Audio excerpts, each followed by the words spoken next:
Rais wa Marekani Donald Trump amesema kwamba hakutakuwa na makubaliano na Iran isipokuwa kujisalimisha bila masharti. Akiandika kwenye mtandao wake wa kijamii wa Truth Social, Trump amesema kwamba hiyo ndiyo njia pekee ya kumaliza uhasama. Aidha, amesema baada ya Iran kukubali kushindwa, inapaswa kuchagua kiongozi mpya ambaye atakubalika kwa utawala wake, na kisha Marekani na washirika wake watashirikiana kujenga upya uchumi wa nchi hiyo. Hayo yanajiri huku waziri wa ulinzi wa Marekani Pete Hegseth akisema nguvu itakayotumiwa katika kuendeleza mashambulizi dhidi ya Iran huenda ikaongezeka pakubwa. Jeshi la Israel IDF limechapisha picha za video mpya kutoka Tehran.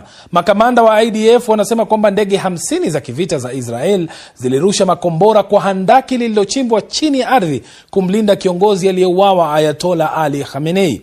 Handaki hilo la kijeshi lilikuwa limejengwa chini ya makazi ya kiongozi huyo wa zamani jijini Tehran. Jeshi la Israel pia limesema kwamba handaki hilo lilikuwa limeunganishwa na eneo pana la barabara kadhaa za katikati mwa mji wa Tehran, likisema lilikuwa na viingilio kadhaa na nyumba za mikutano. Kwa mujibu wa shirika la Msalaba Mwekundu nchini Iran, zaidi ya watu 1000 wameuawa katika mashambulizi ya mabomu ya Marekani na Israel nchini humo. Katika matamshi mengine hapo awali, Rais Trump amesema kwamba Marekani inalenga kumaliza kabisa uongozi wa Iran na kwamba ametambua watu kadhaa ambao anahisi wana uwezo wa kuiongoza Iran vyema.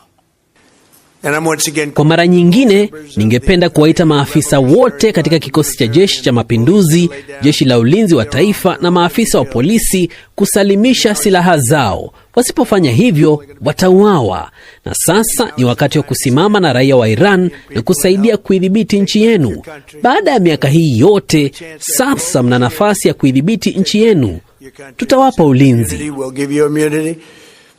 Kwa upande wake, Iran inaendelea kurusha makombora katika ukanda mzima wa Mashariki ya Kati. Leo asubuhi makombora yalirushwa tena na kulenga mataifa ya Kuwait, Qatar, Saudia na Bahrain ambayo ni wenyeji wa kambi kadhaa za jeshi la Marekani. Aidha, makombora ya kibalistiki pia yalirushwa nchini Israel, likiwemo shambulizi lililotekelezwa usiku kucha ambalo Iran ilitumia makombora kadhaa. Kwa upande wake, Israel imeendeleza operesheni yake ya mabomu nchini Lebanon yaliyolenga maeneo kadhaa ya mji mkuu Beirut.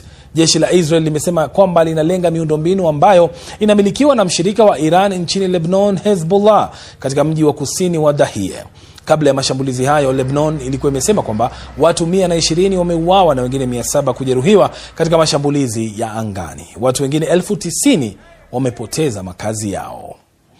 Huku hayo yakijiri, raia wa Iran wameelezea BBC masaibu yao kutokana na mashambulizi hayo. Ifuatayo ni taarifa ya Lise Doucet ikiwasilishwa na Leila Mohamed.